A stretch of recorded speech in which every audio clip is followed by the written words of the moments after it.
Okay, I'm going to get started this morning by just welcoming everyone. Welcome to Wat Tung Yu. Nice to see all of you guys. Sawadee Kap, Sawadee Kap. Welcome. Today is our Pali Canon and English study group where we study the original words of the Buddha, helping students to be able to train their mind to get to the enlightened mental state. We have different programs and different courses and retreats here at different times. I'll explain to you guys what the Pali Canon and English study group is after our meditation, because we start each class with a meditation. So I'll guide you guys in a meditation session. Everything the Buddha taught is to help you guys train your mind to be able to get to this enlightened mental state where your mind can be peaceful, calm, serene, and content with joy. By the time you get to enlightenment, you no longer experience any anger, sadness, frustration, irritation, annoyance, guilt, shame, fear, stress, anxiety, loneliness, boredom, shyness, resentment, jealousy. All these feelings and others are completely eliminated from the mind because you've uprooted the causes and conditions that are producing these feelings to occur. There's other benefits as well, like focus, concentration, clarity, deep memory. You'll notice that your personal and professional relationships are really blossoming and improving because you won't have bitterness and harshness and hostility in your relationships any longer. You won't even be in a bad mood by the time you get to enlightenment. It's impossible for you to experience a bad mood. So that comes with lots of different training and understanding to be able to train your mind. Meditation is part of that. So that's why we start each one of our classes with meditation. So I'll guide you guys in a meditation session, and then we'll talk about what the Pali Canon and English study group is afterwards. So if you'd like to join in the meditation, the way that I start is with some chanting to ease us into the meditation and actually get more benefit out of the meditation itself. If you'd like to chant along, we have chanting sheets over there on the table, and it has the Pali language because that's what we're going to be chanting in. This is the historical language that the teachings of the Buddha are in, which is the Pali language. So you guys are welcome to chant along. You'll even see the English translations on there as well.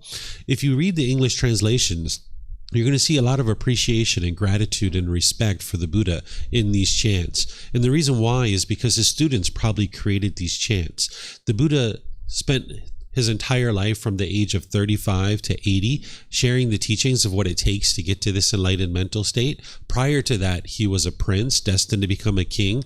But by the age of 35, he had gotten to enlightenment, and he dedicated the rest of his life to sharing the teachings that it takes to get to this enlightened mental state. So people had a lot of respect and gratitude and appreciation for him because he didn't want anything from his students. He didn't expect anything from them. He just helped them out of the kindness of his heart. So if you learn from a teacher of how to move from the anger and the sadness and the stress and anxiety and all these other feelings and getting to the point where your mind's completely peaceful and joyful, and this person didn't want anything from you or expect anything from you, you'd probably have a lot of respect and gratitude for that person too. So people during his lifetime had a lot of respect for him. And a Buddha wouldn't walk around handing out chants saying, here, chant these things to me and show me some respect, because that would be ego and that would be arrogance. And an individual who's enlightened wouldn't have ego and arrogance, putting themselves above other people. So if you'd like to chant along, you're more than welcome to, but just understand that this isn't a rite, a ritual, or a ceremony, or worship. It's not prayer or anything like that.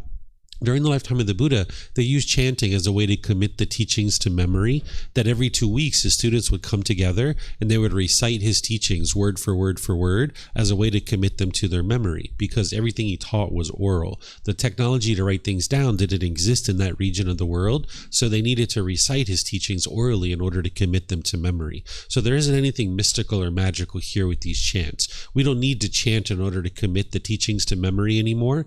We have books and audiobooks and videos and podcasts and things like this, but I still chant because it helps to get more benefit out of the meditation by easing your mind into the meditation itself. After the chanting, you're going to hear me come in with some guidance to guide you in the meditation. I'll be doing that for a brief period of time. Then there's going to be a period of time where it's just quiet. We're just all meditating together. Everybody here at the temple and anyone who's joining us online will just all be meditating at the same time. Then we'll come out of the meditation with some more chanting. We'll be chanting these same chants on the way out, and you're welcome to join into that if you'd like as well. And then that's where we'll actually start our class. In terms of your body positioning for meditation, The Buddha taught 4 positions to meditate in: seated, lying, standing, and walking. And you would learn these different positions at different times in your journey to enlightenment. I have various courses and retreats where I help you guys to learn these different positions. But when you're first getting started, you're normally learning in the seated position. So I'll give you guys a bit of guidance on the seated position so you understand what that's all about and can kind of help you to get more comfortable. There isn't just one fixed way to sit in meditation. Everybody's body is a little bit different. Different people are going to find things different that are comfortable. So what I'm going to share with you is just to help you find some different options that might work for you. If you're sitting on a floor, in a chair, maybe if you're at home, you're on a bench or a sofa or a wheelchair, these are all options that you can sit any way that you like. There isn't just one way to actually sit. If you're on the floor, you might have some cushions under your rear. This helps to soften your seat and make it a little bit more comfortable. And then you would like to just lightly cross your legs. Where if your legs are real tight, this can impede the circulation in the lower body. So you'd like them to be just lightly crossed. Some people like to put their legs off the mat. This gets their hips up in the air and it lessens the angle at the hips, the knees, and the ankles. So if you'd like that, you can maybe try that. The Buddha put his right hand over his left with his thumbs together, and he put this into his lap. If this is comfortable, you could use it. But again, it's not about everyone doing it exactly the same way. Some people like to put their palms on their thighs or on their knees. Some people put their palms up. Some people rest their hands comfortably in their lap. So you can find whatever's comfortable for you. It's not about everyone doing it the same way. Then the same thing for those of you that are on a bench or a chair or a wheelchair or something like this. There isn't just one fixed way to sit. But oftentimes people like to put their feet either flat on the floor or lightly crossed at the ankles. But you can see I'm sitting in a chair with my legs crossed, so you could also do that. It's really up to you. You can find any position that's comfortable. And then the same thing with the hands and arms. For those of you guys in chairs, that you can just place them wherever you're comfortable.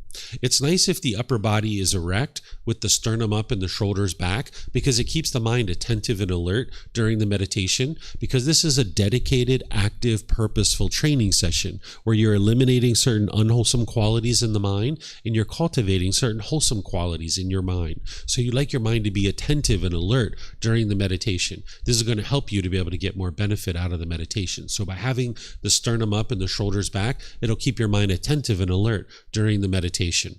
It also helps you to be able to breathe, because you can breathe in through the nose and out through the nose really easily when your sternum is up and your shoulders are back. So again, I'm going to ease us into meditation with chanting, which you guys are welcome to join in on, and then we'll come back in with some guidance afterwards.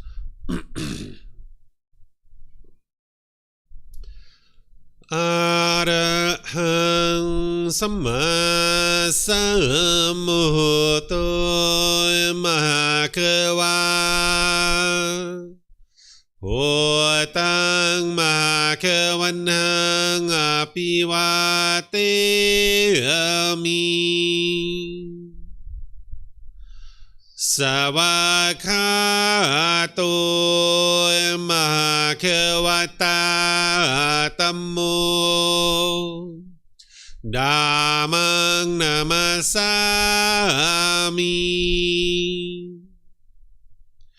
Supatipano Mahakavato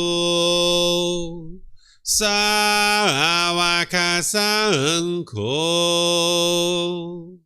Saṅghang Namami Namo Tassa Bhagavato Arahato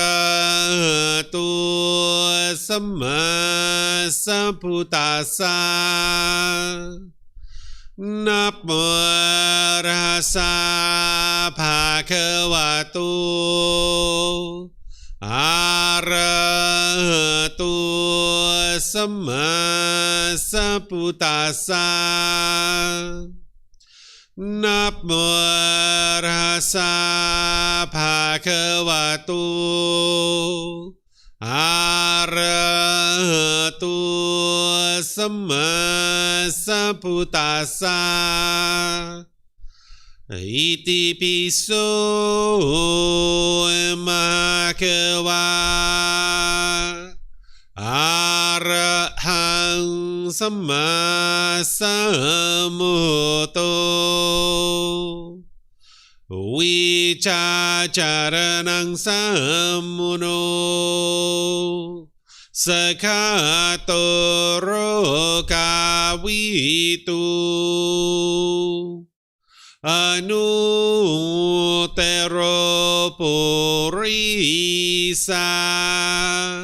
Dhamma sati satatawa manusanang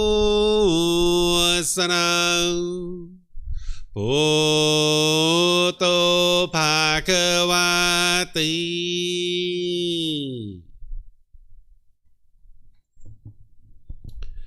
Okay, with the lower body and hands and arms comfortable, and the upper body erect, just close the eyes and start breathing in through the nose and out through the nose. Here you're just looking to establish the breath. A nice, natural, steady, consistent breath. Not forced or controlled. Just a gradual inhale through the nose, experiencing the full breath. And then whenever you're ready, exhale out through the nose. Breathing in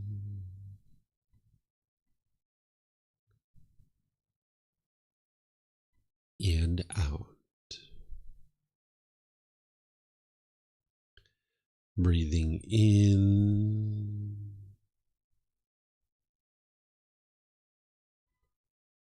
and out. Your breath may not match up with the guidance that I'm providing, and that's okay. This is your practice. I'm just here for guidance. You can use this voice as a reminder that whenever you get to the next inhale, breathe in naturally through the nose, developing a nice, natural, steady, consistent breath. Then whenever you're ready, exhale out through the nose, experiencing the full breath. Breathing in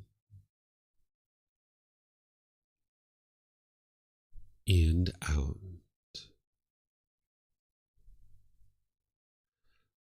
Breathing in and out.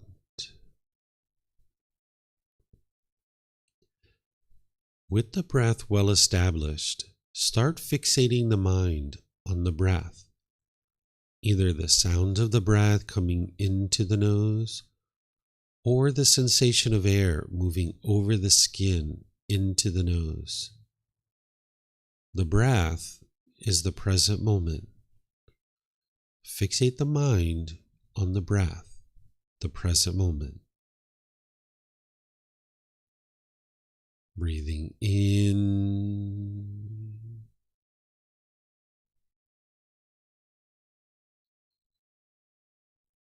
and out.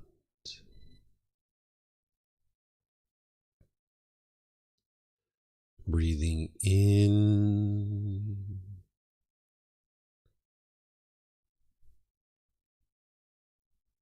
and out.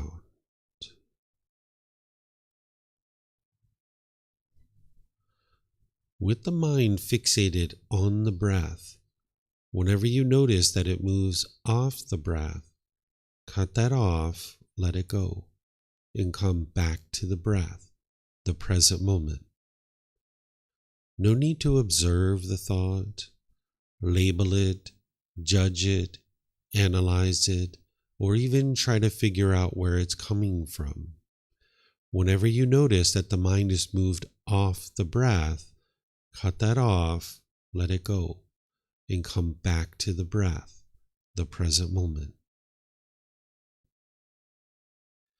Breathing in and out.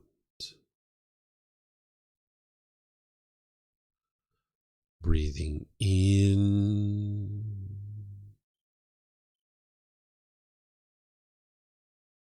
and out.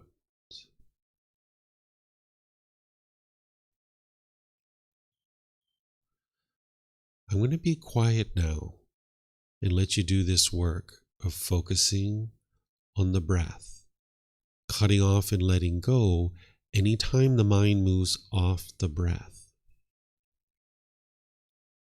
There's nowhere to go. There's nothing to do.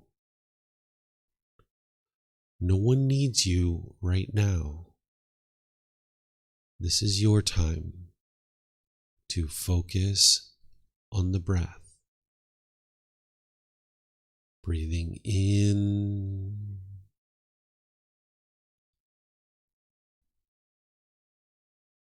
and out.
อะระหังสัมมาสัมพุทโธมะคะวะโพตังมะคะวันหังอภิวาเตมิ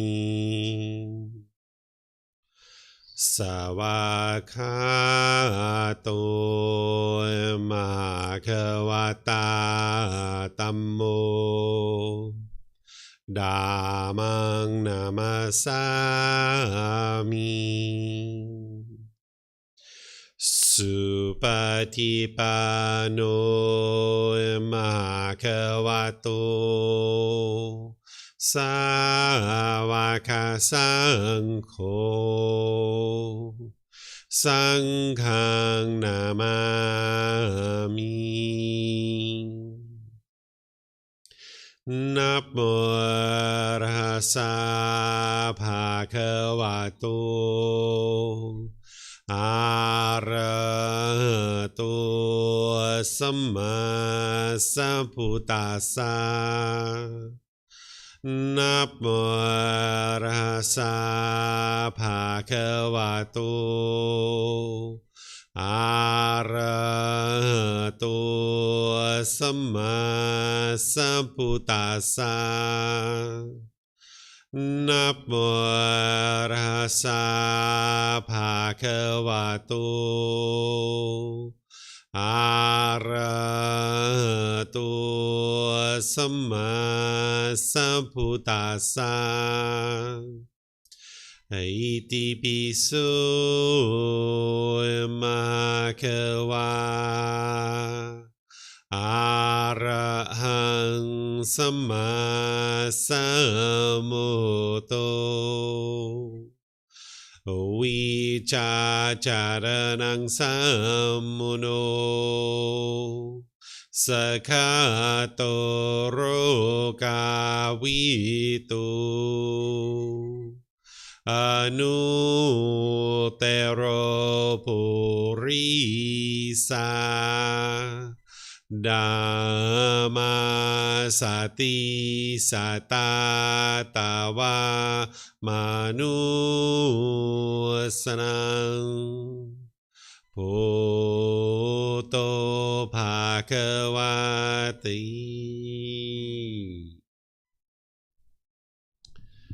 Okay, if you guys would like to slowly make your way out of meditation. Once again, welcome to all of you guys, all of you that are here. Welcome to everyone online as well. Welcome to our class today. As I was mentioning, today is the Pali Canon and English study group where we study the words of the Buddha. But before I get into that, I'd like to share a few things with you about the temple if this is your first time here to help you feel even more comfortable. In the back of the room, we have 2 bathrooms that you're welcome to use at any time. It's the last 2 doors in the back of the room. Feel free to get up and use those. We even have restrooms outside the classroom. If you go out to the parking lot, you'll see signs that take you around to the main temple bathrooms. So you feel free to use these at any time. We even have snacks and refreshments and things over here provided by our students that you're welcome to help yourself to. Feel free to help yourself to anything that's over there, like the water or the snacks and fruit and things like that. You can help yourself at any time. So as I was mentioning, today is our Pali Canon and English study group where we study the original words of the Buddha. This is a program that students oftentimes will move into after they've already established a really nice foundation in the path to enlightenment. We have various programs and various courses that students might take. And if this is your first time here or the first time studying with the teachings of the Buddha, it's okay. You'll learn plenty here. But just understand that the way that we teach this particular program is a bit different than our other programs. We have a program on Sunday and Wednesday, which is called our group learning program. And in this program, what we do is we gradually make our way through this book. It's the first book of our book series. It's called Developing a Life Practice, The Path That Leads to Enlightenment. And each Sunday I do go chapter by chapter, helping students to understand the path to enlightenment and developing a foundation in the path. It's a 7-month program where over the course of those 7 months, you'll gradually work your way through the entire book and be able to really develop a practice that's going to help you get to this enlightened mental state where the mind's peaceful and joyful permanently, like I was describing before. So this is a good place to actually start. And then we have various courses and retreats. Like this afternoon, I'm teaching a 3-hour course, which is called Introduction to the Teachings of the Buddha. This is a great opportunity for someone to start off because I'm going to be kind of talking about the teachings of the Buddha as a whole. And then we're going to be discussing his very first teaching to be able to help you understand why your mind's experiencing anger and sadness and frustration and all these other discontent feelings. Because how could you ever eliminate these feelings if you didn't know what was causing them? So in 4 simple statements, I'm going to be describing to students in a way that you can independently verify what is the problem in your mind, the cause of that problem, the elimination of it, and the path forward. So if you'd like to really start off from the very beginning, that's an excellent opportunity. At 1 p.m. today here, I'm going to be teaching the Introduction to the Teachings of the Buddha.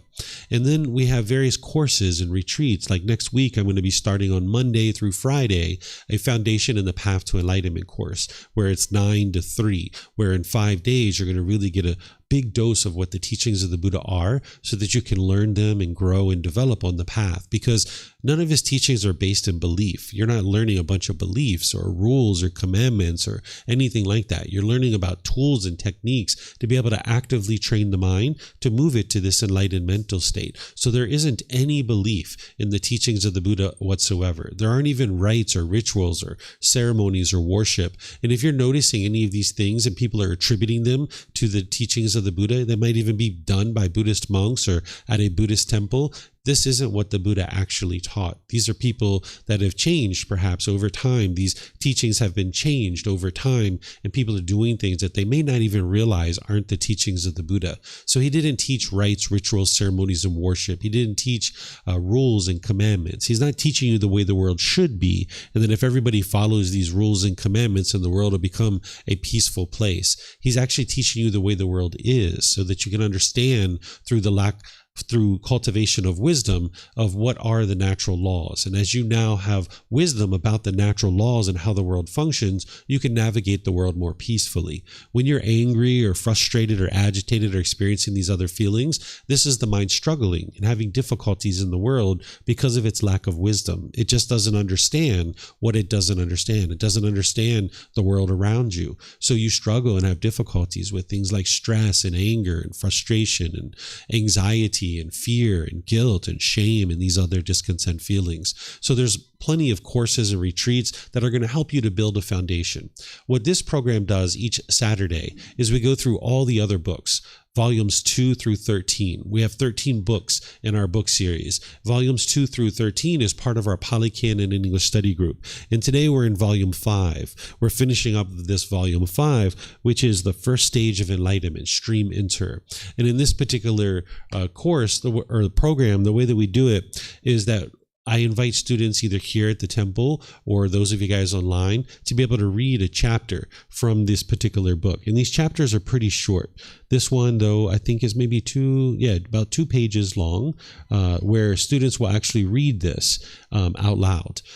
We have microphones here that if you're at the temple, you can read, and we'll be able to hear you here at the temple, and they'll be able to hear you online as well. And after someone reads this, then I will share teachings on that for about 5 minutes or so. Then I open up to any and all questions that you guys have. So in this program, it's more like a study group.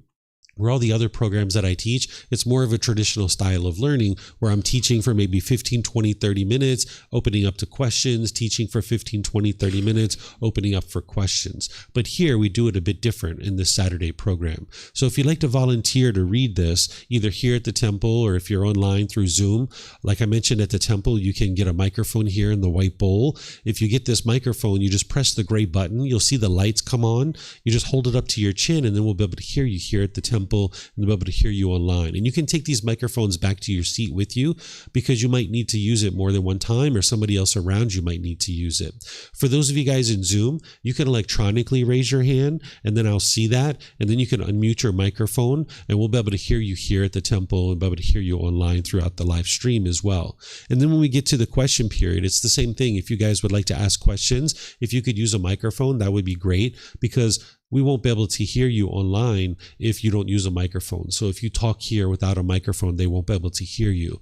And then for those of you guys online, if you would like to ask questions, you can put that into the comment section of Facebook, YouTube, or Zoom, and I'll be able to see that and answer your question for you. Or if you're in Zoom, you can also electronically raise your hand, unmute your microphone, and ask your questions that way. So is there someone who would like to volunteer to read this first chapter? Pat, you've got it? Oh, who's that? Mark? Oh, okay, Mark. Go ahead, Mark. Hi, yep, sorry, 2 seconds. I'm just walking to a quiet place. Sure. Sorry, guys. Yeah, no worries.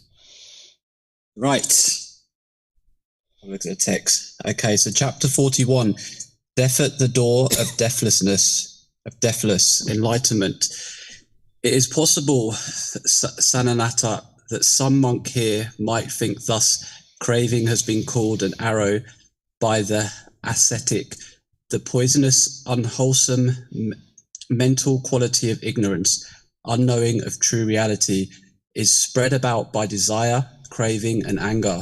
The arrow of craving has been removed from me. The poisonous, unwholesome mental quality of ignorance, unknowing of true reality, has been expelled. I am the one who is completely intent on Nibbana, enlightenment. Because he falsely thinks of himself thus, he might perhaps those things that are unsuitable for one completely intent on Nibbana, enlightenment. He might pursue the sight of unsuitable forms with the eye. He might pursue unsuitable sounds with the ear, unsuitable odors with the nose, unsuitable flavors with the tongue, unsuitable physical objects with the body, or unsuitable mental objects with the mind. When he pursues the sight of unsuitable forms with the eye, he might pursue unsuitable sounds with the ear, unsuitable odors with the nose, unsuitable flavors with the tongue, unsuitable physical objects with the body, or unsuitable mental objects with the mind. Craving invades his mind. With his mind invaded by craving, he would incur death or deadly pain. Suppose, Sanakata, a man were wounded by an arrow thickly smeared with poison, and his friends and companions, his kinsmen and relatives, brought a surgeon. The surgeon would cut around the opening of the wound with a knife. Then he would probe for the arrow with a probe. Then he would pull out the arrow and would expel the poisonous substance, leaving a trace of it behind. Knowing that a trace was left behind, he would say, "Good man, the arrow has been pulled out of you. The poisonous substance has been expelled with a trace left behind, but it is incapable of harming you. Eat only suitable food, do not eat unsuitable food, or else the wound may accumulate pus and blood. From time to time wash the wound, and from time to time anoint its opening, so that pus and blood do not cover the opening of the wound. Do not walk around in the wind and sun, or else dust and dirt might infect the opening of the wound. Take care of the wound, good man, and see to it that the wound heals." The man would think, "The arrow has been pulled out from me. The poisonous substance has been expelled with no trace left behind, and it is incapable of harming me." He would eat unsuitable food, and the wound would accumulate pus and blood. He would not wash the wound from time to time, nor would he anoint its opening from time to time. The pus and blood would cover the opening of the wound. He would walk around in the wind and sun, and dust and dirt would infect the opening of the wound. He would not take care of the wound, nor would he see to it that the wound heals. Then both because he does what is unsuitable, and because the foul poisonous substance has been expelled with a trace left behind, the wound would swell, and with its swelling he would incur death or deadly pain. So too, Sanakata, it is possible that some monk here might think thus: craving has been called an arrow by the ascetic, the poisonous, unwholesome mental quality of ignorance, unknowing of true reality, is spread about by desire, craving, and anger.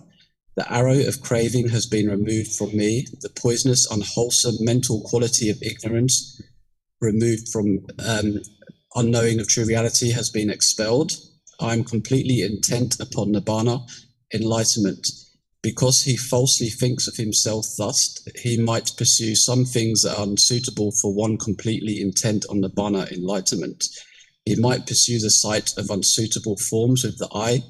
He might pursue unsuitable sounds with the ear, unsuitable odors with the nose, unsuitable flavors with the tongue, unsuitable physical objects with the body, or unsuitable mental objects with the mind. When he pursues the sight of unsuitable forms with the eye, he might pursue unsuitable sounds with the ear, unsuitable odors with the nose, unsuitable flavors with the tongue, unsuitable physical objects with the body, or unsuitable mental objects with the mind. Craving invades his mind. With his mind invaded by craving, he would incur death or deadly pain. For it is death in the disciple of the noble one, Sanakata, when one abandons the training and reverts to low life, and it is deadly pain when one carries out some defiled conduct. All right. Thank you, Mark. So what we've got here is we've got the original words of the Buddha that he just read. Then you've got the reference here, which takes you back to the original source teachings. The original source teachings of the Buddha are in 45 large volumes of books. It's about this thick.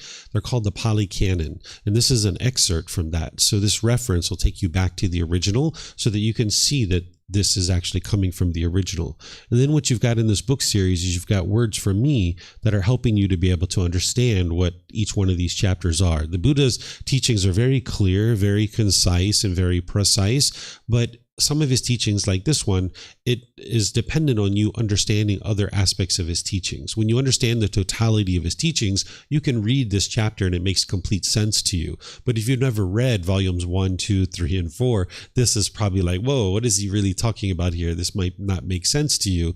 So you've got a dedicated practitioner and a dedicated teacher that's helping you through the book series to help you understand what is actually being described here, so that if it relates to another aspect of the Buddha's teachings, you can understand what that is. So I'm going to walk you through this in a way that you can potentially understand. So the Buddha's talking about death at the door of the deathless. Whenever the Buddha's talking about the door of the deathless, what he's talking about is the enlightened mental state. And he references this from time to time in this way, because once you get to enlightenment and you actually get to the end of this life, the Buddha doesn't refer to it as death. He refers to it as final enlightenment, because you can actually get to enlightenment in this life where your mind's completely peaceful and joyful. Your mind doesn't experience any anger, sadness, or frustration, or any of those other discontent feelings that I mentioned, like stress and anxiety, loneliness, boredom, shyness, resentment, the guilt, the shame, the fear. All of this is eliminated from your mind through training of the mind. But you're still going to experience some physical pain in the enlightened mental state. You won't experience mental anguish, but you'll experience some physical pain. It's very muted when you experience it. It's not like it was when you were unenlightened, but you still experience some physical pain, because you can't eliminate that. As long as the mind and the body are together, there's still going to be some physical pain. So where in the past, if you stumped your toe and you felt the physical pain of the stumping the toe, you would feel the physical pain, but then you would experience mental anguish, where now your mind is frustrated or agitated or annoyed that you've done this, and now your mind's craving this permanent comfort of the body, and now your physical pain is actually heightened. This is what you experience in the unenlightened state. By the time you get to enlightenment, if you stump your toe, you'll feel the physical pain, but you won't have any mental anguish. You might even start laughing as you stump your toe. And you need a little bit of physical pain. You can't live this life without that, because it's an indicator to you. Like, for example, if you were standing too close to a fire, as an enlightened being, you need to know, hey, you're standing too close to the fire. You need to move away. If you didn't have that little bit of physical pain, you wouldn't be able to make that decision to move away from the fire. So the Buddha calls it final enlightenment when you get to enlightenment and you die, because that's where the body and the mind separate. And now you won't experience any physical pain anymore. He doesn't refer to it as death. So that's why he calls it the door of the deathless, meaning you're standing in front of this ability to be able to get to enlightenment. And now he's talking about this particular example where there's an individual, here he's referring to a monk, saying that they've potentially thought that they eliminated the craving, their anger, their ignorance. This is the way to refer to the pollutions of the mind at a high level. And this is what you're working to eliminate. In order to be able to get to enlightenment, you need to train your mind to eliminate these certain aspects of the mind. Craving, desire, attachment, or longing, yearning. This is the mind chasing after the objects of your affection. If you get what you want, you get happy and you get excited. If you get what you expect, you're happy, you're excited, you're thrilled. But if you don't get what you want, you'll get angry or sad or frustrated or irritated or annoyed. This is what's causing these feelings in your mind, is the craving, the desire, the attachment. The mind is looking externally for some satisfaction. And if the mind gets what it wants, like maybe you get a raise at work, you get so happy and so excited. But then say 3 years later, they lay you off or the company goes out of business, you might get angry or frustrated because you're not getting what you want in that situation. Or say your bank account balance is here, you might get really happy or really excited, but then when it goes down here, you maybe get sad or frustrated or agitated or annoyed. Or maybe if it's sunny outside, you get so happy and thrilled, but then when it's raining, you're kind of frustrated and agitated. This is because of craving, desire, attachment. The mind is looking external for some satisfaction. And if it gets what it wants, it gets happy. But if it doesn't get what it wants, it gets these painful feelings. And you can't get what you want all the time because the world is impermanent. Things are constantly changing. The sun is not permanent. So if you base your happiness on the sun, as soon as the sun changes, you're not happy anymore. This is why you haven't been able to get to permanent happiness, because the mind is basing its inner feelings on some condition.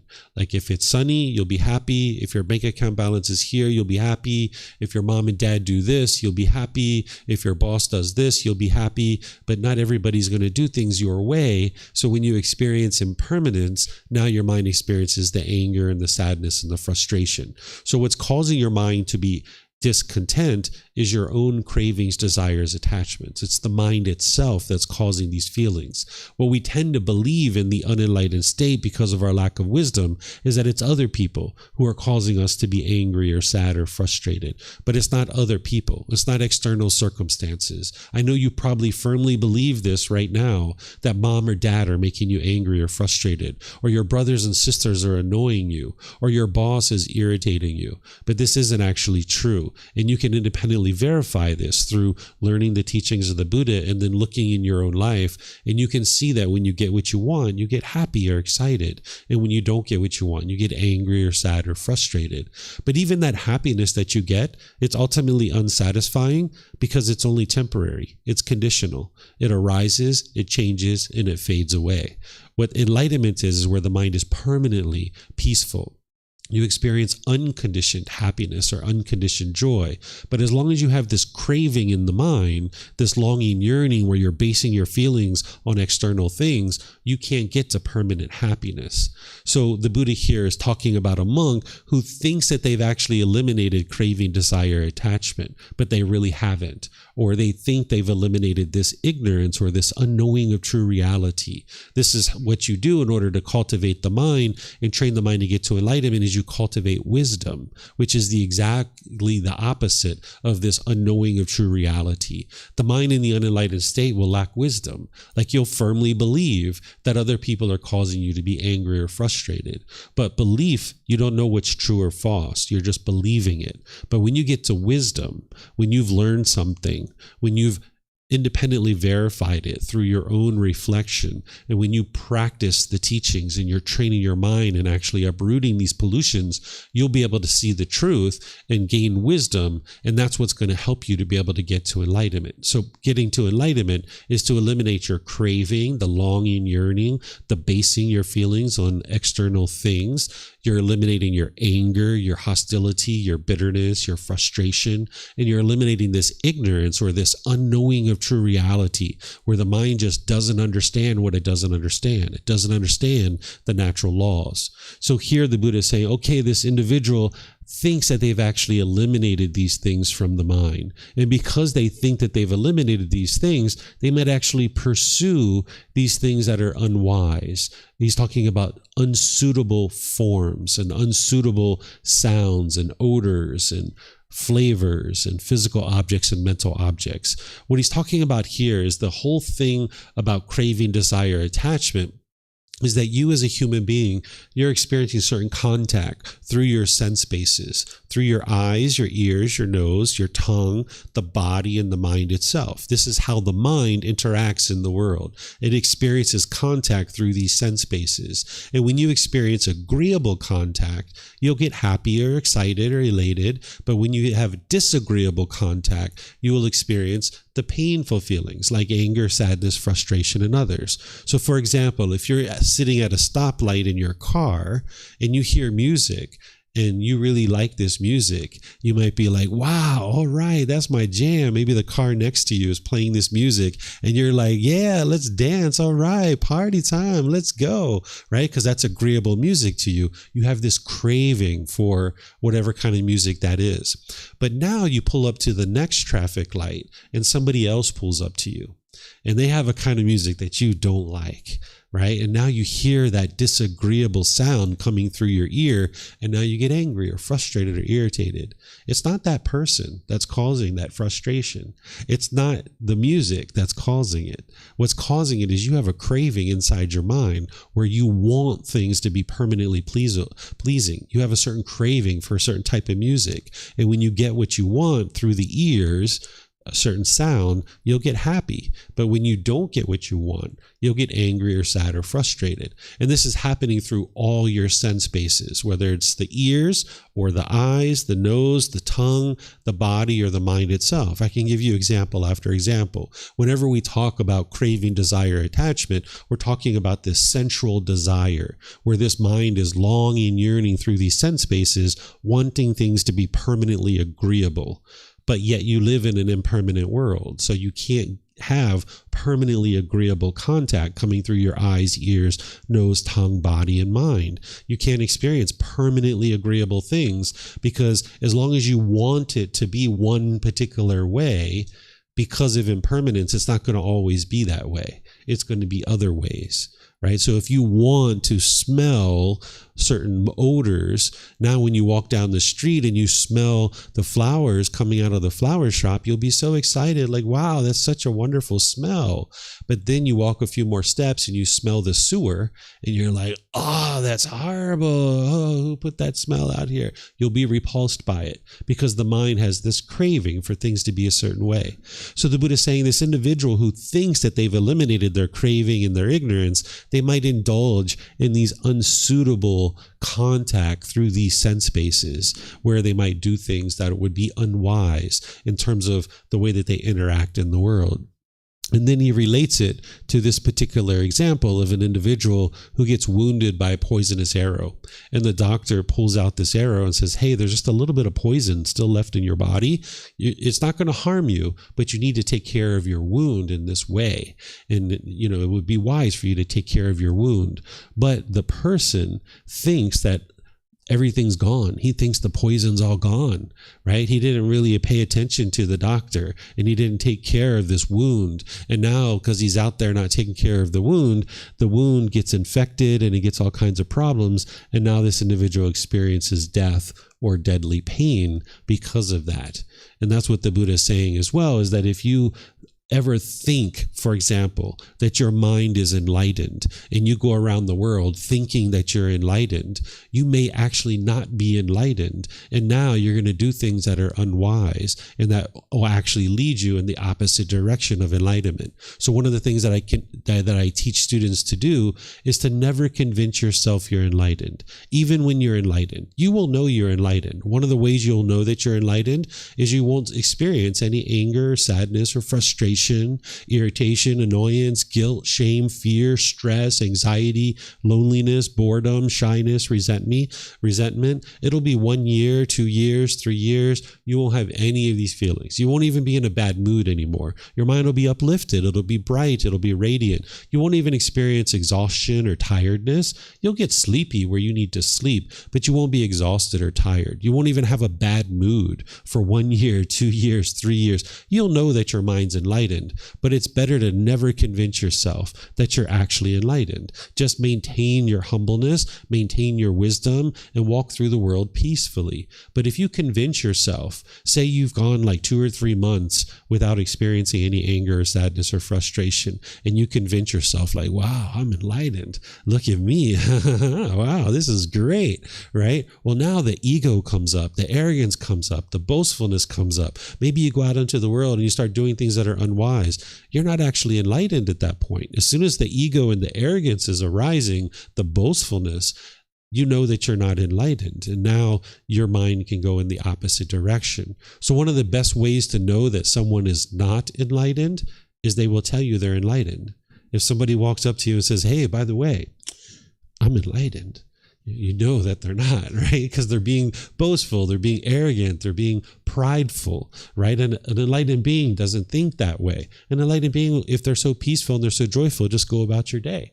No need to come around here and tell us that you're enlightened. Just go be peaceful. What would you like us to admire you? What do you want from me, right? If this person wants something from you, they're not actually enlightened, right? They should be peaceful and joyful without those kinds of cravings and desires. So the Buddha is explaining that it is death in his teachings if somebody abandons his training and reverts to the low life, meaning if you go back to killing and stealing and having sexual misconduct or lying or taking intoxicants, if you're doing unwise things that's causing harm to others, and it's going to cause harm to you. If you go out into the world and you're stealing, for example, then this is going to cause difficulties in your life. Or if you're being bitter and harsh and hostile to people through your intentions, your speech, and your actions, this is what the Buddha refers to as the low life. Because as long as you're being bitter and harsh and hostile, you're harming other people through your intentions, speech, and actions, and now this harm is going to come back to you. So he teaches you how to be peaceful and joyful, and you can interact with people in polite, kind, friendly, and respectful ways. But that's really challenging when your mind has these pollutions. So he gives you the tools and techniques of how to actually train your mind to eradicate these pollutions out of the mind so that you can experience the peace and joy, and you can have harmonious relationships with everyone around you. In those foundational courses that I was mentioning, we teach you something called the Eightfold Path. This is the core central teaching of the Buddha that is going to guide you in developing your practice to the point where you can train your mind and you can get rid of these pollutions, and now you can have harmonious relationships. So you need to start somewhere, which is typically volume 1 of our book series. That's where we usually have students start because that's the best place to start. But this particular chapter is explaining something beyond that. So I'll pause here and see if you guys have any questions on this particular chapter. Remember, here at the temple, if you could use the microphones in the white bowl, or if those of you guys online, if you guys have questions, if you could put it into Facebook, YouTube, or Zoom, or in Zoom, you can raise your hand electronically and ask any questions that you like. So does anyone have any questions?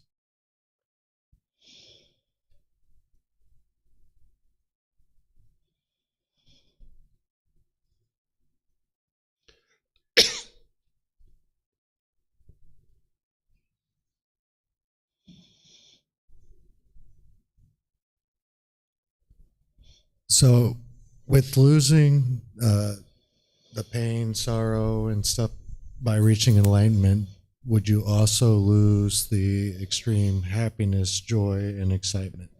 The happiness that you experience in the enlightened mental state is not the same happiness that you experience now.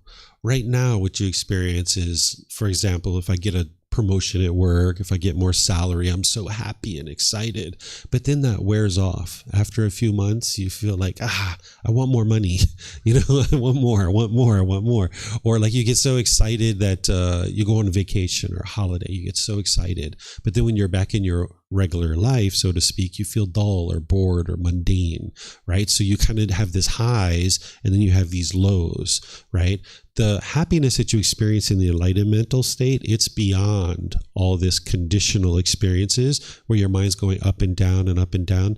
Your mind is just always joyful and it's always uplifted. But that's not to say you're bouncing off the walls. That's typically what we think of when we think about happiness and excitement. We think about you're bouncing off the walls. That's not the excitement enlightenment, or that's not the happiness that you experience in the enlightened mental state. Your mind is uplifted and it's joyful, and you're just always enjoying everything that you're doing. Sometimes when people hear that you're eliminating all these discontent feelings, they think that, oh, you must feel so numb when you're enlightened. They misunderstand it. This isn't actually true. Your mind is bright, it's uplifted, you're enjoying every aspect of what you're doing in life. There's nothing you don't enjoy. You can enjoy every single aspect of life. So in the unenlightened state, for example, if a war breaks out, you might get sad, you might get frustrated. Or if you see a commercial that comes on TV or on YouTube where there's maybe a baby that's suffering, maybe they have some disorder, or maybe they've been burned over their body, or they've had an amputation or something, you might feel so much sorrow. And you might feel that that's actually coming from your care or your love, but what it's coming from is the craving for permanence, wanting things to be a certain way permanently. So what you would be able to do when you get to enlightenment is you would be able to see that and just understand that, hey, this is unfortunate, but I don't need to base my feelings on this. This is an impermanent situation that some beings have, all their hands and arms and feet and legs and toes and fingers, and some beings don't, and that's okay, and that's just impermanence. But when we crave for things to be a certain way permanently, that's where the mind experiences these discontent feelings. So the happiness that you experience in the enlightened mental state is beyond anything you've experienced in the unenlightened state, because that happiness that you experience in the unenlightened state is ultimately displeasing and unsatisfying because it's only temporary. You only experience it for a certain period of time. And the more cravings that you have in your mind, the less and less amount of happiness that you can experience. So if the weather is this, if my bank account is this, if mom and dad do this, if my boss does this, if my life partner does this, and my children do this, then I will be happy. Right? So your amount of happiness becomes smaller and smaller and smaller. This is why some people become old and grumpy or old and irritable, because they have so many expectations that they've accumulated in their life. But you don't have to be old and irritable or old and grumpy. You can actually be old and very joyful and very happy, because you can clear away those expectations of wanting things to be a certain way. And now you can just be happy no matter what's happening or not happening in your life. So it's a different type of happiness. It's unconditional happiness. If you've ever been sitting somewhere and you're looking at a view and you're like, I don't need anything right now. I could just sit here and be happy. Just the mind's fully content and fully peaceful. It's like, wow, I could just stay here forever and just be completely peaceful. This is the unconditioned happiness where you don't need anything or want anything. The mind can just be completely peaceful. But then you, of course, make decisions to go through life because you need your career, you need certain things, but you need to learn how to do this without craving, desire, attachment. Mm-hmm. Steve, you have a question? Thank you, David. So this reading seems to be giving a bit of a warning in a way that it's possible that one of the traps along the way to enlightenment is to think, you've got it made, and so therefore some of the activities that you used to do in the past and you stop doing those activities, it could be okay to go back to them. Mm-hmm. Your mic went out.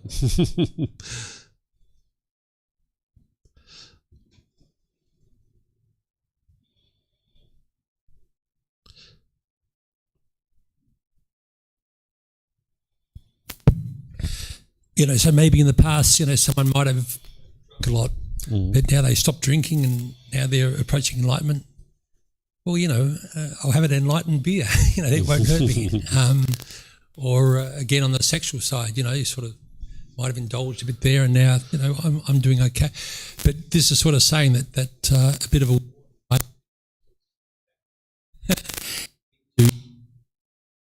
these activities are going to get dragged down. Yeah. So there's certain things that the mind is attached to that you need to distance yourself from and train your mind to let those things go, and you'll never go back to those things again. And one of the examples that you just gave is like alcohol. drugs and alcohol. You would like to get to the point where you completely distance yourself from that and never, ever, ever go back to it, because it's polluting the mind. It's causing that lack of awareness. Whenever you ingest any substances that cause heedlessness, it's taking your mind in the opposite direction of enlightenment, because now you don't have awareness of your mind and you're not able to train your mind in that situation. But there's other cravings that you have in your mind that you could actually distance yourself from them, eliminate those cravings, but ultimately you can start to do those things. Like, for example, I use the example of like chocolate ice cream or chocolate cake, right? You could potentially have an attachment to this. When you go to a restaurant and they have your chocolate cake, you can be so excited. Oh my goodness, I can't wait to eat that chocolate cake. It's going to be so delicious. And now you're eating it and you're so happy with that chocolate cake.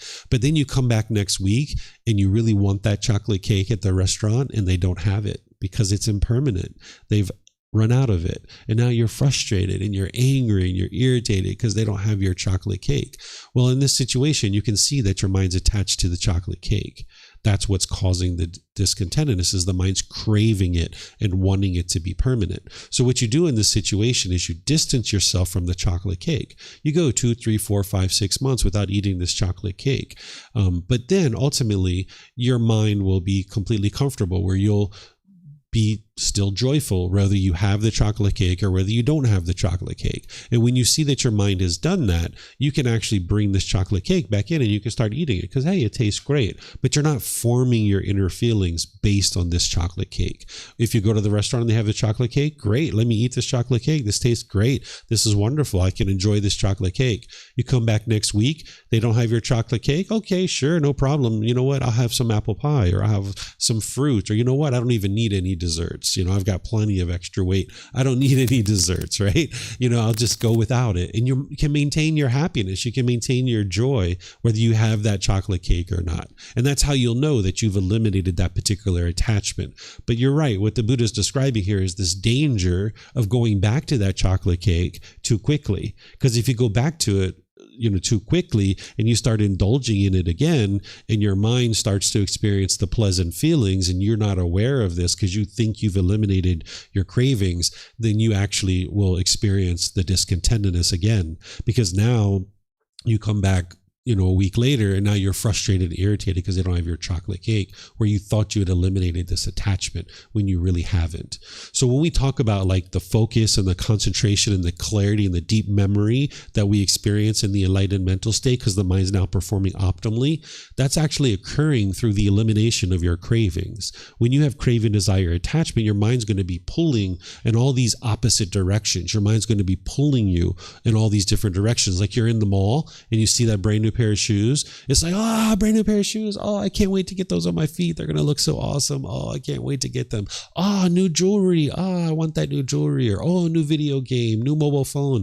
Your mind's going to be pulling you in all these different directions. So that's very cumbersome to the mind. It's a very big burden to carry around. If you're chasing your cravings, desires, attachments, you'll spend a lot of money chasing your cravings, desires, attachments. You can even go into financial ruin by chasing your craving, desire, attachments, because your mind's being pulled in all these different directions, and you'll lack concentration. You'll have the inability to focus and have concentration and clarity and deep memory. But if you're able to train your mind to eliminate these cravings, even one to a piece of chocolate cake, you'll notice more concentration and more clarity in your mind, because your mind's not being pulled in all these different directions. But then there's certain things that there's no harm in eating chocolate cake, but you're not going to have cocaine, right? You're not going to have crystal methamphetamine or heroin, right? These kinds of things are going to take you in a direction that's not going to be healthy for you or the people around you. So there's certain cravings, desires, attachments that you're going to need to eliminate 100% and never go back to them. But then there's going to be others that you'll identify that you just need to distance yourself from, train your mind to let it go, but then you can bring it back in. But you'd like to be careful of when you do that. And as you bring it back in, you need to observe the mind with your mindfulness to be sure you're not experiencing any discontentedness associated with it. And if you do, if you've brought it back in too early, then just distance yourself from it again until your mind has a better opportunity to let it go, and now slowly bring it back in so that you don't do what the Buddha is describing here, which is think you're actually enlightened when you're really not.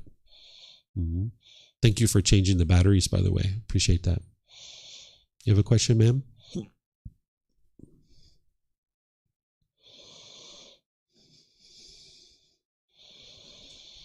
Thank you for the teaching. Mm-hmm. Sorry for my English. I hope you understand me. Yeah, I can hear you. You told about situation of the daily life, like for example, a chocolate cake, sunshine. What happens if, for example, something very serious happens to me or to my family? I lose my mother, my brother, or someone I love is suffering a lot. How can I enjoy this situation with enlightenment, whereas it's very important for me? Sure. Let's talk about why your mind would be discontent in that situation first, right? Let's just say you got a phone call and someone says your mom has been in a deathly car accident. She's in the back of an ambulance being rushed to the hospital, and she's in a life or death situation. If your mind gets really upset or frustrated or nervous or stressed during that situation, it's not because you're a bad person or you've done anything wrong, but it's not because of your love. That's what people think, that it's your love that you're upset because of this situation. But what it is it's the mind's craving mom to be permanently healthy. And mom can't be permanently healthy. Her body is impermanent. She's going to be healthy sometimes, but other times she's going to be unhealthy. She's going to be sick. She's going to have illness. And she's ultimately going to die, right? Just like all of us. But if your mind craves permanence while you live in an impermanent world, when you get that phone call, you'll be shaken up by it. And now you might rush across town to get to the hospital, and you might get into a car accident yourself. So instead, an individual who's eliminated their desire, their craving, their attachment, their wanting permanence, when they get that phone call that mom's been in a car accident, it's like, oh, this is unfortunate. I need to make some wise decisions here to help mom. Let me get to the hospital as best as I can, as calmly as I can, so that then when I show up, I can talk to the doctors and nurses, find out what's wrong, and then I can make some decisions to help her. Rushing across town with a mind that's all scattered isn't going to help mom at all. Because even when you show up to the hospital, you can't understand what the doctors are telling you, and you can't make wise decisions. So people often think it's love that's causing that mind to be discontent. But love is a genuine interest in seeing all beings be well. It's not a cause of the anger and the sadness or frustration or stress or anxiety. This genuine interest in seeing all beings be well, it's loving kindness. It's unconditional love. I love you as you are. I don't want anything from you. I don't expect anything from you. I just love you as you are. I'm here to help you. I'm here to support you and encourage you, but I don't want anything from you. So that's not causing the anger and the sadness and the frustration. What's causing that is the craving for permanence. So by the time you get to enlightenment, even if mom's in a deathly car accident or even she dies, you can maintain your peacefulness. You're not joyful because mom has died. You're joyful despite mom has died. Because by the time you've gotten to enlightenment, you understand impermanence. You understand, like, of course mom died because she's impermanent. She can't be alive permanently. But as long as you crave permanence, when she's alive, you'll be happy. And then when she's dead, your mind's not getting what it wants, so it'll experience the anger and the sadness. So you can experience death of people close to you and still maintain your joy, despite the fact that they've died, because you understand that this is normal and you don't need to form your feelings based on the fact that this normal thing has occurred, which is death. Mm-hmm. Yeah, you're welcome. Have some more questions, some more mics.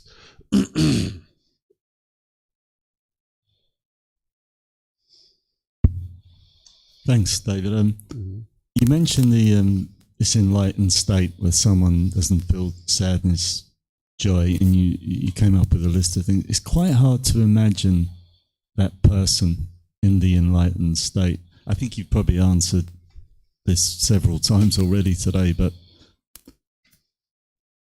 yeah, I think some of the things that makes us special, or the things I like most about people, is that we feel, and there's a sharing in of feelings. Sometimes I'll see something, whether on the news or in the course of my day, and it may move me sometimes. I may feel quite saddened by something. And I don't want to reject that. I think it's right that I should feel sad sometimes when I look at things and experience things. I wouldn't want to lose that, even though it's quite unpleasant. Mm-hmm. It seems important that I would feel that. And the enlightened state, someone who would somehow acknowledge it without feeling it, I don't know, it just seems like a bit of a loss in a way. You know, I was just thinking, I remember when I was a little boy, something happened to me, I can't even remember, it was a bad accident, and I was in my grandmother's house, but my mother was there as well. And I don't know, something hit me, or it was out on the street, something bad happened anyway. I was very small. And I remember it was a cut or something, and I remember It's still there. Yeah, I heard it. Yeah. And I remember, you know, there'd been a bucket of water, room made, and being up, and I would have been patched up anyhow, I think, and I was never going to die. I mean, I was a bit shaken and scared. But I remember sitting back thinking, wow, these two ladies really love me, you know? They were like fussing, and there was nothing could distract them from this thing that I had happened. Mm-hmm. And I think it was that state, as I say, I would have been patched up anyhow. You know, it was probably nothing, I can't remember.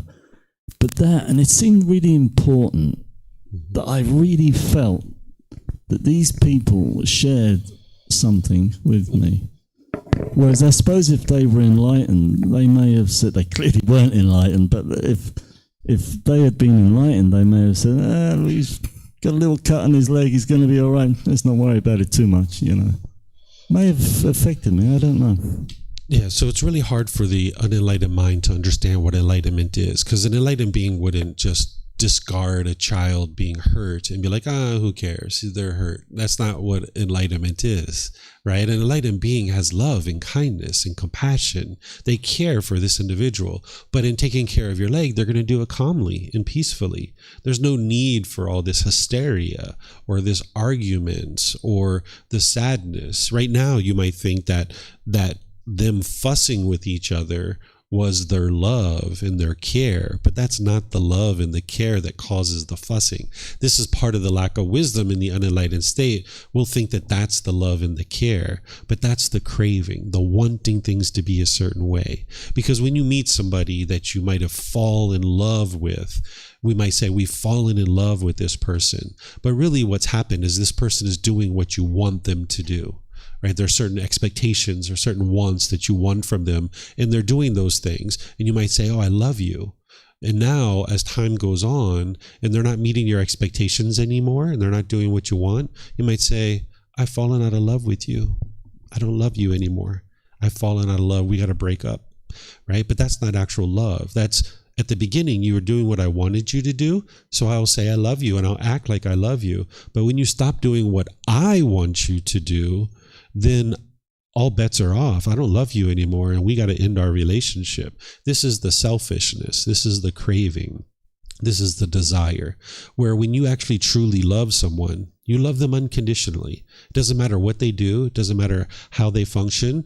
You can still love them, meaning you have a genuine interest in seeing them be well. You might disagree with some of their choices and decisions, and you might even choose to not associate with that person. You might choose to move on from the relationship, but you can still love the person where you have a genuine interest in seeing them be well. So you don't need these sad feelings. All it's doing is getting in the way of you being able to have a fulfilling and satisfying life, because your mind goes up and you get really excited and you get happy, but then your mind comes down here and you get sad and frustrated and irritated, and you feel this sadness, and it's painful for the mind to experience that. But you can get to this peace and joy where you're just enjoying everything that's going on, no matter what you're doing. Where, for example, like last night we had game night. We had a great time, everybody here playing games. But if anybody was craving to win a game, they would only be happy if they won, and then when they didn't win, they would get sad or frustrated, or they'd be having a bad time. But when you get rid of that, whether you win or lose, you can have fun and you can enjoy yourself, right? And that's what you can learn how to do, that the mind needs to learn. And it doesn't come natural because of this craving and this ignorance. The mind is going to continue to struggle and have these problems until it's trained otherwise. But just understand that whatever you're thinking there is not what enlightenment is. And an enlightened being wouldn't just discard the child and be like, oh, who cares that this person is injured? No, it's just the opposite. Like if you go to the hospital here in Thailand, you'll see that people are very calm, very, very relaxed. Like I remember the first time I saw a really bad accident near my village. There were like 2, 3, 4 motorbikes that had crashed, and there were like people laying all over the pavement, and people were like knocked out and unconscious. The ambulance pulled up. They calmly got out. They opened up their thing. They grabbed their bag. They calmly went over there, assessed the situation, and started treating the patients calmly, right? And they were making wise decisions. Where the country that I come from, that's not the way that emergency medicine is done. People are all hysterical and yelling at each other and throwing equipment here and there, and they're throwing bags around. And in this situation, they're not necessarily making wise decisions, and it's not the best thing for the patient. So by maintaining your calmness and composure, then you can actually make wise decisions. That's the best situation for the patient. So this is just a lifestyle and a way of being that you're not used to. And the more that you see it, the more you experience it, you'll see that it's a better way of life, that this sadness and anger isn't producing any kind of benefit for you. But I would suggest to you to ask yourself, what is the benefit? And you can share it now if you like. What is the benefit that you think you're getting by being sad?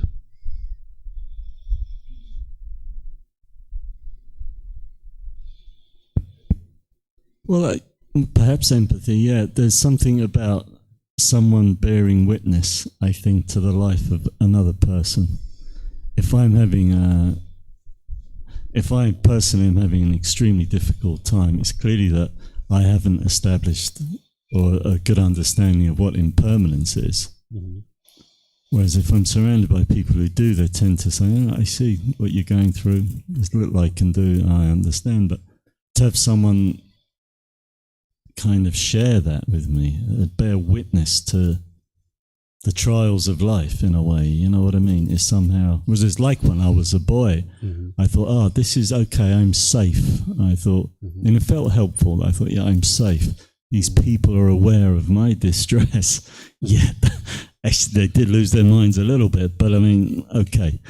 It was something I thought was valuable in that, as I say, and it stayed with me, that there's a fact that there's other people that will step into this little dramatic moment in a 3-year-old's life. That was, and you know what I mean? It's something about bearing witness to that. Like this child you said that may have been burnt. Yeah, I don't know. I'm not a burn specialist. I don't know anything about that. But to bear witness and to go and share some of that grief and anguish and terror and all the rest of it, I don't know. Is that helpful? I don't really know. Maybe I'm just saying just how broken I am, really. I see these things as... So if somebody was stuck in the quicksand, would you jump into the quicksand with them to be able to get them out? Or would you stand on stable ground and offer them a hand? Yeah, clearly I would, yeah. Which one would you do? I'd be on solid ground, yeah. Okay, so what you said previously doesn't match to what you're saying now. Because previously, if I see you sad, I should be sad with you. But that's getting into the quicksand with you. Why would I do that? If I'm going to help you, I need to stay on stable ground. Yeah, I understand, yeah. And it's... makes perfect sense, yeah. Thank you. Yeah. Thank you. Okay. Any other questions? I saw some other mics. Yes, ma'am. Oh, you haven't got a mic yet? Come on up and get a mic, and you can go. Oh, while she's getting a mic.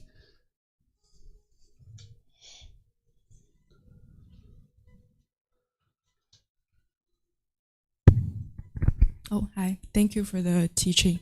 I have a question. So when you mentioned that someone being enlightened, you said they will experience joy in everything they do, whether things happen or not. And I was wondering, will people who reach that state still experience passion? Will they enjoy certain things more than others? And how do you distinguish passion from a craving? Yeah, so what we describe as passion, this is actually a craving, desire, attachment. So like when you meet somebody and you're like, oh, I'm so passionate with this person. I just want to kiss them and hug them and have sex with them and be with them every moment and all these kinds of things. This actually isn't love. There could be love in there. You might have love for them, but what's motivating you to have this extreme passion for them is the craving, desire, attachment. And now as that passion flares up, you have this amazing relationship, but then your passion dies out and it burns out. And then you get to the other end of that and you're like, I don't want to be with you anymore, right? I'm sick of you. I don't want to be around you. This is the craving, desire, attachment. And what you can get to is where you just have harmonious relationships with everyone around you and you don't want anything from this person. But as long as the mind has these passions or these wants and this longing, yearning, when that person's doing what you want, or if that person's with you, you'll feel so happy, you'll feel so excited. But then when they go away from you, you'll feel miserable, you'll feel horrible. And this is what you're experiencing on a day-to-day basis, that you might meet somebody, you spend a lot of time with them, you get attached to them, and when you're with them, you feel so excited. But then when they go on a business trip, or maybe they go spend time with their friends and they leave you at home, you feel sorry, you feel sorrowful, you feel miserable. This is because your feelings are attached to this person. If I get what I want, which is this person being with me, I'll be happy. But when they're not with me, I'll be sad, I'll be frustrated. And there's a better way of life. There's a way where you can be happy with them when they're with you, and you can enjoy that experience thoroughly. But then when they're away from you, you can enjoy that too. So by the time you get to enlightenment, you're just enjoying everything equally. Like when I spend time with my son, I thoroughly enjoy that. When I'm here with you guys, I thoroughly enjoy that. When I'm sitting on an airplane traveling to Mexico for 2.5 days and it takes me 5 airplanes to get there, I'm thoroughly enjoying that, just sitting there doing whatever I'm doing on the airplane. Right? So you can enjoy every aspect of your life. There isn't anything that you don't enjoy by the time you get to enlightenment, because your mind with craving, you'll want it one way. And when I'm getting it this way, I'll be happy. And when I don't get it that way, I'll be sad or frustrated or angry. But when you get rid of that, you just understand like, hey, this plane ride, it's impermanent. It's 2.5 days to get to Mexico. Yeah, you're going to be on these planes. And when you get there, you're going to be teaching the teachings of the Buddha and helping people to learn these teachings. But in the meantime, enjoy your ride. Enjoy talking to the person next to you. Enjoy the movie that's playing. Enjoy the video game that you're playing. Enjoy the food that you're eating. Enjoy just sitting here and doing nothing and just thinking about how wonderful of a time it's going to be when you get to Mexico. You can just enjoy every single aspect of your life. Whereas if you have a craving in your mind, you really want to be in Thailand. So when you're traveling on the plane, it doesn't like it. It's like, man, I just want to be in Thailand so bad and I'm not there and I just want to be there. And now you're feeling angry and frustrated or irritated or bored or lonely on the plane. So there's this better way of life where you don't have to experience that. You can just enjoy every aspect of your life. Mm-hmm. It just takes a second to engage. Yeah, just takes a second. Patience. Hello, teacher. This is the first time I come here, and it's interesting to know the way of medication. I have a couple of questions. The first question is coming back to the discussion between you and the lady about when your relatives or your close relationships like pass away, you maintain a peaceful mind. But does it seem to other people like, is it what do you see the difference of cold blood and have peaceful mind? The difference in what? You said, how do you see the difference? Yeah, the difference between cold blood and cold blood. Yeah, okay. Cold blood and being peaceful, because it seems to other people you don't have sadness. Yeah. You're like very peaceful, because in your daily life you need to exchange your emotions with your friends. Then you gain the trust from them. If you act with no feelings or you just don't win trust from other people, and that cause more difficulties for your daily life because you will not got friends because you don't really exchange your feelings with your friends or families. Yeah, so because of the lack of wisdom of other people, they could look at you not grieving at mom's funeral and they could think you don't care. But that's their lack of wisdom. That's not coming from you. By the time you get to the peace and the joy that is in the enlightened mental state, you'll just be peaceful and joyful all the time. And then this person says, you didn't love mom, you're not even crying. Well, do I have to cry in order to love mom? No, I don't have to. I can love mom, meaning I have a genuine interest in her being well without crying. Would mom be interested in you being grieving and crying and falling down and sobbing and spending the next 3 years being sorrowful and missing her? Or would she rather you be out there having fun and enjoying life and experiencing a wonderful life? Of course, mom would like you to do that. So this misery and this despair that people are used to, and they're associating that with love, that's because of their lack of wisdom, and they just don't understand what they don't understand. And if somebody's judging you because of that, that's their judgment. It's not harming you. You can maintain your peace and your joy. What people are associating with these sadness and this despair and this misery as love, this is because of their lack of understanding that that's not what love is. That's the attachment. That if mom's alive, I'll be happy, and if she's dead, I'll be sad. No, if mom's alive, I can be happy, and if mom's dead, I can maintain my happiness and my joy because my feelings aren't attached to whether mom's alive or not. This is just an impermanent situation that has occurred. No need to form feelings based on that. And it's also different from like feeling selfish by myself. Yeah, you're not being cold-blooded. It's not like mom died, who cares, right? That's a lack of compassion, right? Compassion is the concern for the misfortune of others, and loving kindness is a genuine interest in seeing all beings be well. When mom dies, oh, that's unfortunate, she's died.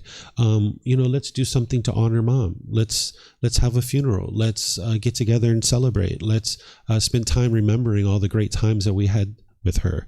Let's remember about how great of a woman she was and how much she contributed to our life. Let's talk about these things. Let's honor her and respect her for the things that she's done, but no need to be sad and miserable and crying and upset. Although that's what people will do in some cases. If they're unenlightened, they're going to experience those kinds of things. And again, they're not a bad person for doing that. It's just what the mind does when it has craving, desire, attachment, is it will do those things. But an enlightened being isn't numb. They're not discaring about things. It's just the opposite, is that they do care. It's just that they're not forming their inner feelings based on these things or not. Yeah, I kind of understand. In this way, you are eliminate expectations from other people's, and it also caused some difficulties in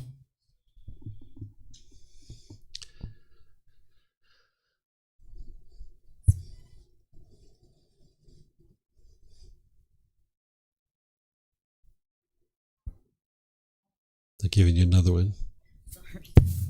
happens. It also causing difficulties in your social. Yeah. So why didn't you just get mad that the microphone didn't work? No, I'm not mad.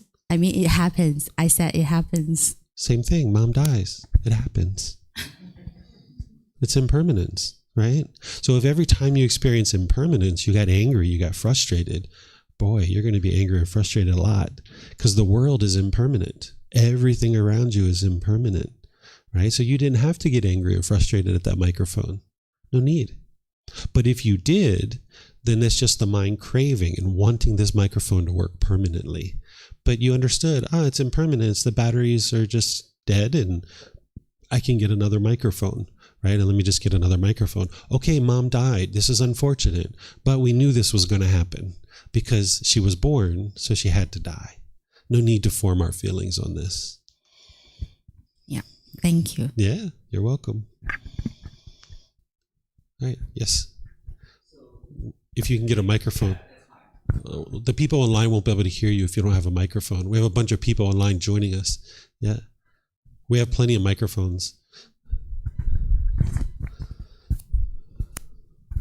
So it makes total sense that you mentioned with enjoy every moment of our life. I think it makes sense a lot, but I think the trouble is you can enjoy the positive environment input easily.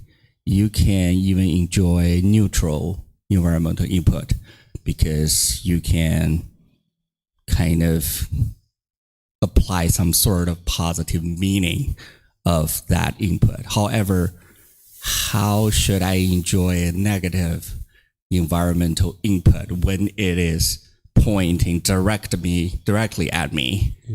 And it's hard for me to really explain it in any positive way. And it's just trigger my negative emotion automatically. I need to pay a lot of effort to cope with it. So it's really hard to enjoy those type of moments. Yeah. It's only hard for you because you have these pollutions in the mind. You have cravings. You're seeing things as positive, neutral, or negative. So the things that you have a craving for and you find agreeable, you see those as positive. The things that you don't want and you don't want to occur, you see those as negative.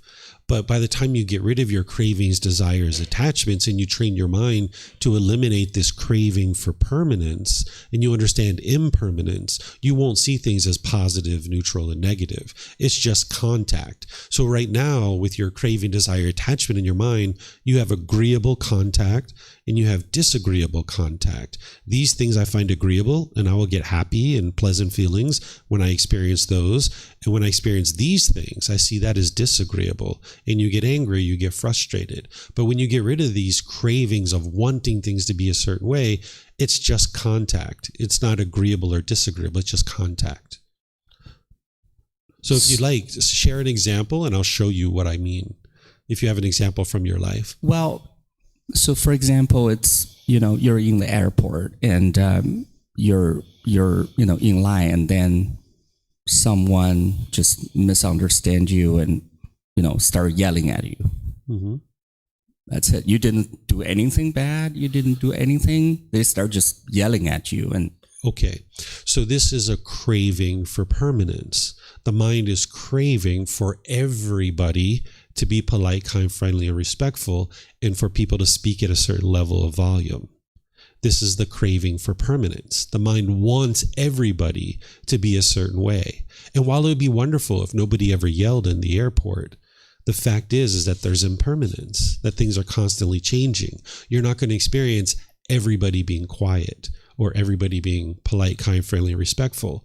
The only person who's going to be polite, kind, friendly, and respectful in every situation is an enlightened being, right? You're not enlightened right now. So even you aren't polite, kind, friendly, and respectful in every situation. In some situations, you're disrespectful. So this person at the airport who's yelling at you, this is them being disrespectful because their mind is unenlightened. They're struggling with these pollutions of mind. But the reason why you're getting angry in that situation or frustrated or annoyed is because your mind is craving for this person to be a certain way. And if they're that way, you get happy.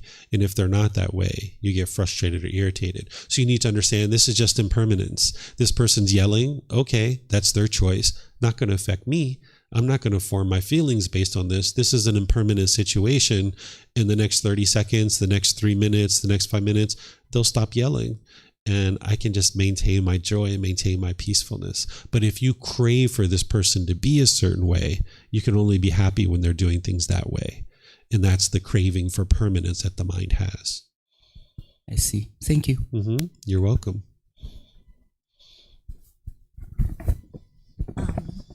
Hi, those are my kids. And then you mentioned like the craving for kids. Those are seems like natural. And then to raise their kids to the path of enlightenment, what's your advice of keep their virtue of child's but also let them like raising up and with those enlightenment path? Sure. All of us from birth have craving, desire, attachment in our mind. That's the whole reason why we're here. If we didn't have craving, desire, attachment in our mind, we wouldn't have ever been born into this life. But because we didn't extinguish this in our past lives, that's why we're now in this life. So not only children, but as you age, if you haven't trained your mind, you'll have cravings, desires, attachments in your mind, and you'll get angry and frustrated and irritated. We call this conditioning of the mind, where the mind has been conditioned a certain way. So children have different types of cravings. They're going to crave chocolate or ice cream or games or playtime or things like this, but they can train their mind too. I started training my son's mind when he was 6. But I actually think that he was actually getting training when he was in his mom's womb, because she was meditating and, we weren't arguing and upset with each other. He grew up in a very, warm environment where there wasn't this hostility and anger and bitterness. Instead, he grew up in a different type of environment. And even when he was a toddler and an infant, we were doing things to help him cut off his discontentedness and train his mind to let go. But I started formally training him at the age of 6, and now he's 12 and he spends time around here. So some of the people here know him, and you can see he's very peaceful. He's very joyful. He doesn't really get angry or irritated or annoyed or frustrated about anything.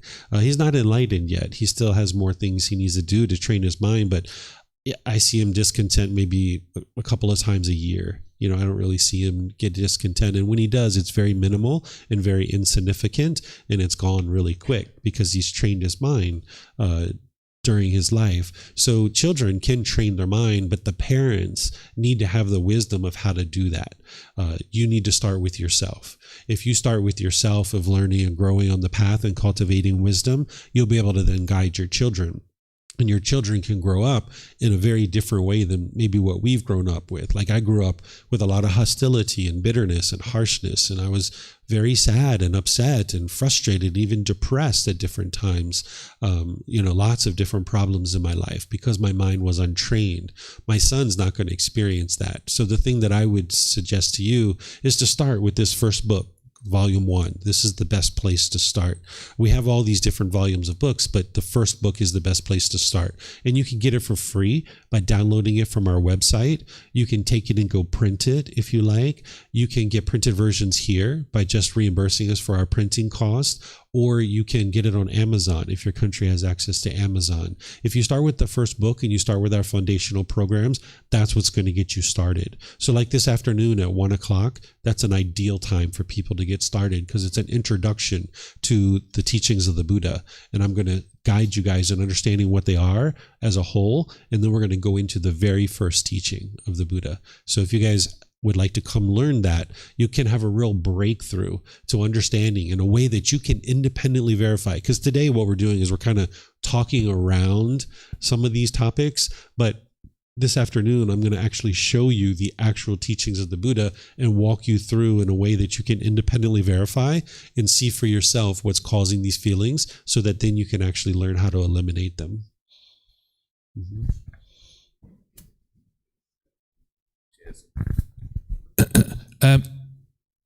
How does one more effectively navigate intentional major life changes without going too far down the path of following one's desires, like yourself and a lot of other people have pulled their lives apart, moved country into a completely different environment, rebuilt their lives, which almost, in my mind at the moment, by definition, you are following some kind of desire when you're doing that, unless I'm sort of missing something. But like disregarding outright hedonism and debauchery, which obviously isn't the path. How if I'm pulling my life apart in one country and moving to another country, I am following my desires. Or am I missing something? Does that make sense? Yeah, so let's make sure you understand how we define the word desire in these teachings, right? What a craving, desire, attachment, or want or expectation is. This is the mind longing, yearning, wanting something to be a certain way. that's what's going to lead to discontentedness, either pleasant feelings, painful feelings, or neither painful nor pleasant. And these are conditioned feelings. If you are all the way over here on the other side, where you could care less about what's going on in your life, you're not going to get to peace there either.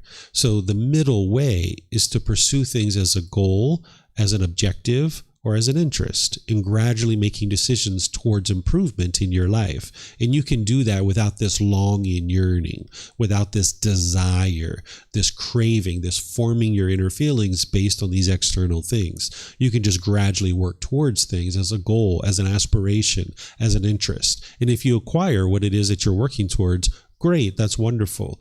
And if you don't acquire it, that's okay too. And you'll just adjust your goals perhaps. And there's different ways to be able to do that.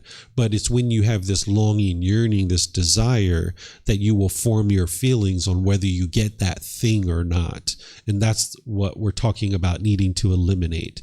But you will have certain goals and objectives. Like I have the interest to share these teachings with as many people as possible during my life, but I don't do it with a craving, desire, attachment. So if there's 60, 80, 100 people here, fine. If there's one person here, fine. I will teach that one person.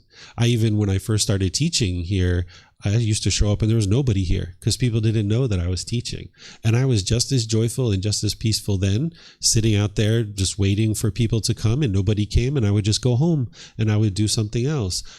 But now we're at a point where I've been teaching for a period of time that there's always people here, 30, 40, 60, 100 people showing up to learn, but I'm not forming my feelings based on that.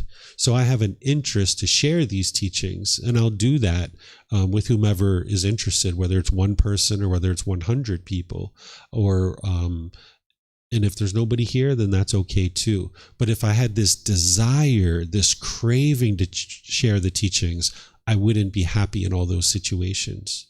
Yeah, no, that's what I was missing. My interpretation of desire. That's what I got wrong. Yeah, that clears it. Yeah, thank you. Yeah, that's the wisdom, right? It's cultivation of wisdom that's going to help you to be able to see these teachings very clearly. And that's where you don't believe anything. And that's why we have this question period where people can ask questions. Thank you. Yeah, you're welcome.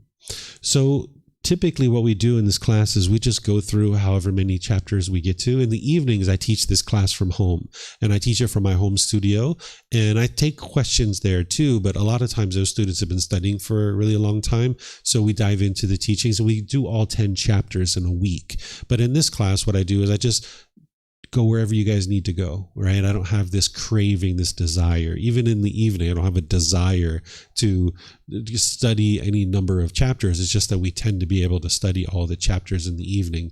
So right now it's basically almost 11 o'clock.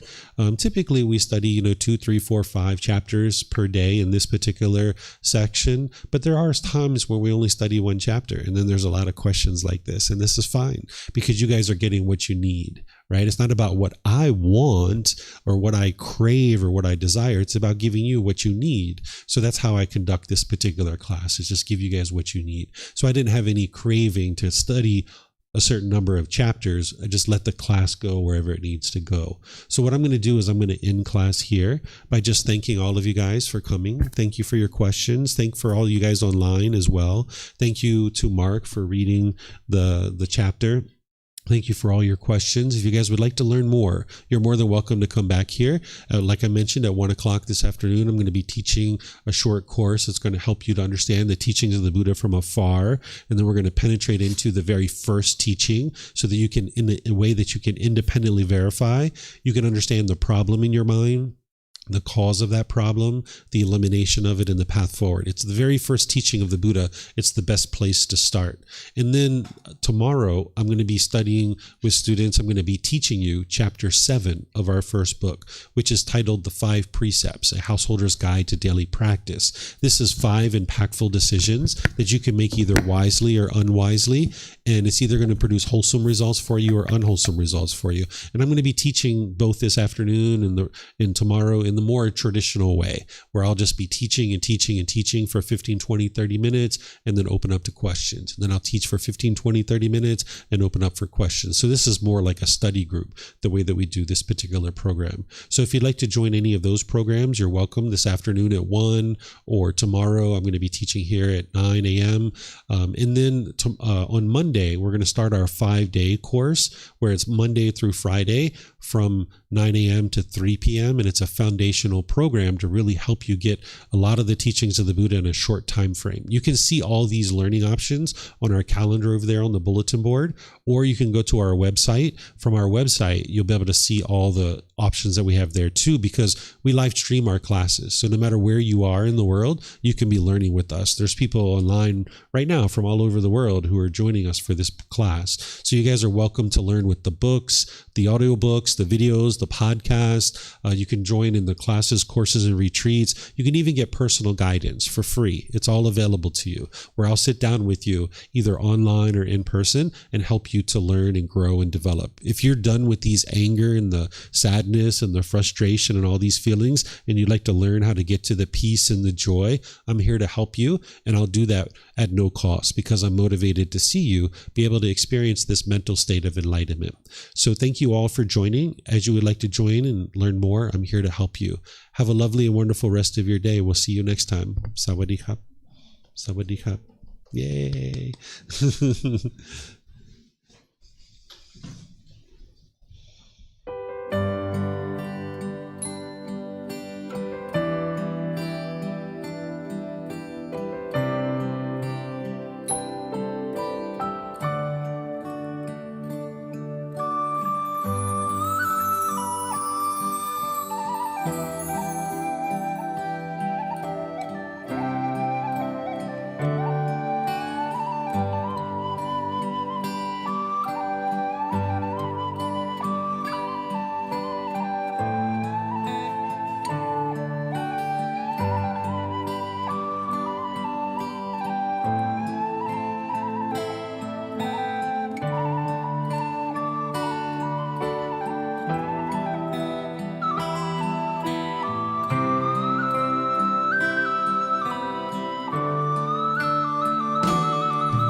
Thank you again for watching. Enjoy your meditation. Look forward to seeing you online and answering any questions that you might have. Thank you so much.